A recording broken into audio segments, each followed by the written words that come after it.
And more recently, AIPAC could not get the Senate to pass legislation threatening greater economic sanctions on Iran because it was widely recognized that this step would immediately derail any possibility of a diplomatic solution.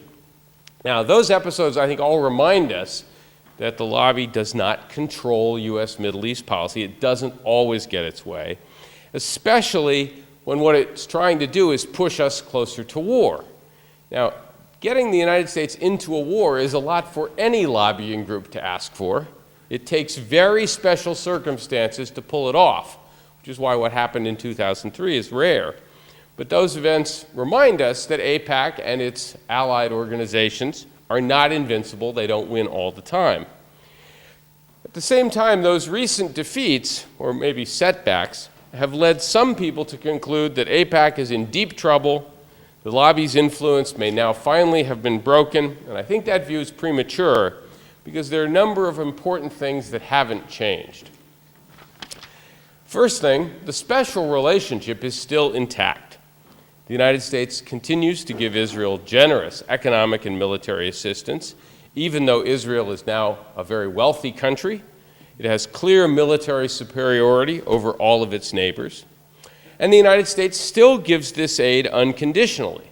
There's no hint that we're going to reduce our assistance to get Israel to stop building settlements or to allow for the creation of a viable Palestinian state. And the lobby still gets enormous respect and deference from American politicians, as varied as the new progressive mayor of New York, Bill de Blasio, who was recorded saying that he thought part of his job description as mayor of New York was to provide steadfast support for Israel. Interesting part of an American mayor's job description. But of course, you get similar expressions from someone on the other side, like John McCain, or from someone that you might say is somewhere in the middle, like Nancy Pelosi. So that part of the special relationship is still intact as well. Second, the peace process continues to go nowhere. Again, remember that Obama came into office in 2009 promising a two-state solution in his first term, and he called for a settlement freeze in that famous speech in Cairo. He's been in full retreat ever since. He essentially gave up on it in the first term, handed the problem over to John Kerry.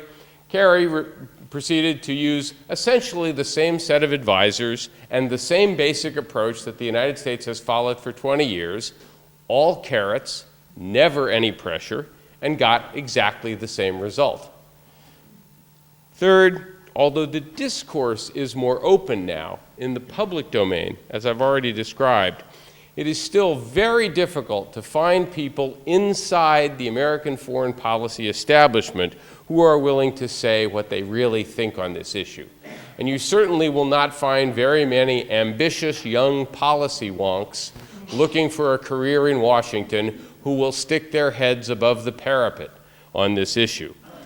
Just look at how Chuck Hagel and Samantha Power had to contort themselves into a pretzel-like shape during their confirmation hearings, or look at how John Kerry had to backtrack immediately when he used the word apartheid a week or two ago. And you see the lobby still has a lot of clout in Washington. So its demise has been, I think, greatly exaggerated. And given that fact, the question for us to face is, what can we do about it? So let me now lay out a sort of 10-point program or 10 steps, lessons or advice or some prescriptions for how we might address this issue. I think 12 is the usual. 12, I'm not that creative. I can only come up with 10. But I have 10 fingers so I can remember them. Lesson number 1 is it's just politics, stupid. First lesson I'd emphasize is this is just all about politics. The Israel lobby is powerful not because it has some secret magic formula or is some kind of deep conspiracy. It's because it has all of the features that make interest groups strong in the American political system, right? Well-educated, highly committed members. It's well-funded, it works 24/7, it's well-organized, and it doesn't face a lot of equally well-organized opposition. right? Those are the things that make any interest group powerful.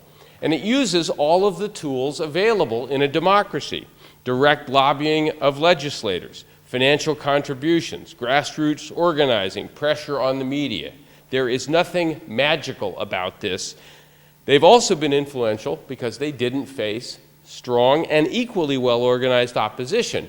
And if they're facing headwinds today on some issues, such as the negotiations with Iran, it's in part because there are well-organized groups, including much of the American arms control community, that have also become very good at playing the political game. So on that issue, if not on, say, Israel-Palestine peace, they're facing an equally skillful set of opponents.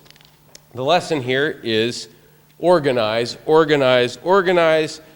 The lobby will continue to shape our Middle East policy until those who have a better agenda have equal or at least competitive political clout. And the key point is, when politicians begin to think it's in their interest, their electoral interest, not to follow the AIPAC lead. And until that moment happens, there won't be a dramatic shift.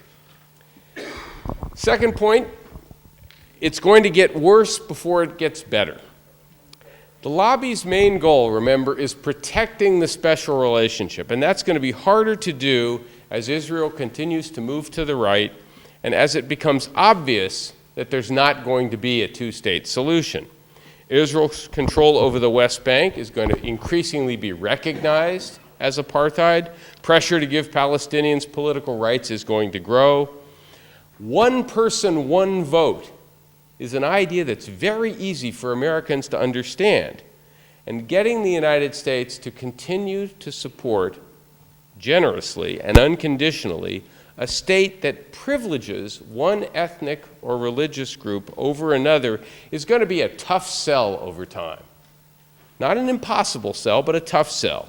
And the lobby is going to have to work overtime to try and influence discourse, discredit critics, but that's going to involve even more strident and heavy-handed tactics, and those tactics, in my view, are likely to sow a lot of resentment and turn more and more people off, including people who have been strong supporters of Israel in the past.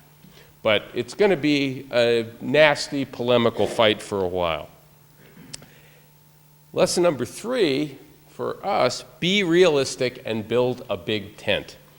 Reversing policies that have been in place for decades does not happen overnight. What we need, though, is a big tent for people who want a normal relationship with Israel and a Middle East policy that conforms to a broad conception of the American national interest and to basic notions of peace and justice. Now, that doesn't mean that all the people in that tent are going to agree on everything. They're going to have disagreements on some aspects of American foreign policy more broadly, and they're not even going to agree on every aspect of U.S. Middle East policy. But again, we can take a lesson from the lobby's playbook.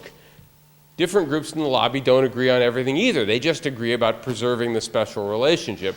Those of us who would like a more normal relationship have to be willing to accept certain differences in the coalition for the sake of building a larger one. It is also, I think, very important to defend people when they come under attack, and especially when they are falsely smeared with the charge of being anti-Semites or even anti-Israel. Challenging a powerful consensus can be lonely and difficult work, but knowing that you have allies, having people come to your defense is very important, both for maintaining people's credibility, but also for just sustaining morale. Trust me, I know. At the same time, some people should not be welcome in this big tent. It's essential to make sure our ranks are not filled with those who sow hatred, who spread discredited conspiracy theories, and I think we have to be scrupulous in distinguishing between criticisms of Israel's actions and criticisms of Israel's legitimacy, or suggesting that it is an unusually bad country or an unusually bad society. My own view is that all countries and all peoples make mistakes and do cruel things on occasion. Our point is that the United States should not be subsidizing and defending such actions by anyone. Lesson number 4. This is probably one I don't need to emphasize in this group, but I'll say it anyway. Never, ever, ever get mad. If I can't say that at the Massachusetts Peace Action Coalition, I don't know where I can. But it is often infuriating to read all sorts of nasty attacks on yourself, especially when you think they aren't true. It's really tempting to hit back. It's really tempting to throw mud back when mud gets thrown at you. And this is a huge mistake. I say this after 5 or 6 years of dealing with this. It tends to make your opponents look good. You start looking nasty and deranged. I have found in speaking to a wide array of audiences that most people appreciate calm and reasonable arguments, even when they're not convinced by them. They appreciate them. And they dislike nasty or ad hominem attacks. And the great advantage we have is that we have facts and logic on our side. We should therefore stick to facts and logic and leave innuendo and ad hominem attacks and basically various forms of smash-mouth politics to our opponents. So again, never get angry. Lesson number 5, be patient. I've already implied that we have to be realistic. Again, just to repeat, overcoming a powerful set of interest groups, achieving a major shift in American foreign policy takes time. And when you're trying to challenge a taboo subject, or when you're trying to reverse the conventional wisdom, opponents will go to great lengths to try and discredit, smear, or just marginalize you by implying that you're so far out of the consensus that you shouldn't even be listened to. You'll also undoubtedly be outnumbered at first. But as long as you're still in the game, you're winning. As long as they're not able to silence us, as long as they're not able to marginalize us, then in fact one is succeeding. I was told once that Al Gore showed the movie and gave presentations on his whole slideshow about global warming over 1,000 times, right, before he won the Oscar, right, before they made that movie, suggesting that you just have to keep making the same arguments over and over. And by the way, this is one of the reasons why some of the attacks people like me face are so vicious. The lobby doesn't want open discussion of these issues because they know if they have a truly honest and open discussion, their position will be very hard to defend. There is some good news here also. This gets much easier to do over time. You get to learn from the other side's attacks. You get to develop more effective responses to them. So again, if facts and logic are on our side, and I think they are, our situation is likely to improve over time as more and more people come to realize that we're right, and that's especially true if we remain calm. Lesson number 6 follows from what I just said, and this is the old Boy Scout motto, be prepared. The Israeli government and groups in the lobby work 24/7 to defend the special relationship. And they spend a lot of time developing effective sound bites and talking points to advance their case. My hat is off to them for the skill with which they do this. We can't overcome that if we don't work equally hard. We have to know the relevant history of the region. We have to know what's happening on the ground today. We have to monitor what they're saying, be able to counter their points effectively. And again, just to repeat this has worked very well in the recent debate over our diplomatic outreach with Iran.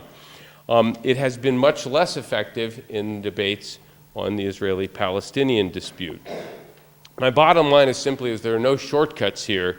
You don't change a deeply entrenched policy merely by wishful thinking. Lesson number 7, modern media is our friend. Until very recently, the Israel lobby could put pressure on media organizations of various kinds to try and get them to provide sort of favorable coverage as much as possible and to penalize them or remind them anytime they said something critical. But the rise of the internet and the rise of alternative media makes this much harder to do. Abe Foxman, actually, of the Anti-Defamation League, once said that he hated the internet for this reason, because you couldn't control it. It was sort of everywhere. It's much easier to publicize facts and arguments, much harder to hide what is actually happening in the West Bank or Gaza or inside Israel itself. So the bottom line here is that groups that are pushing for change here need to have a sophisticated media strategy that takes advantage of these new opportunities. And I've already alluded to some things that have been done there. This has another effect.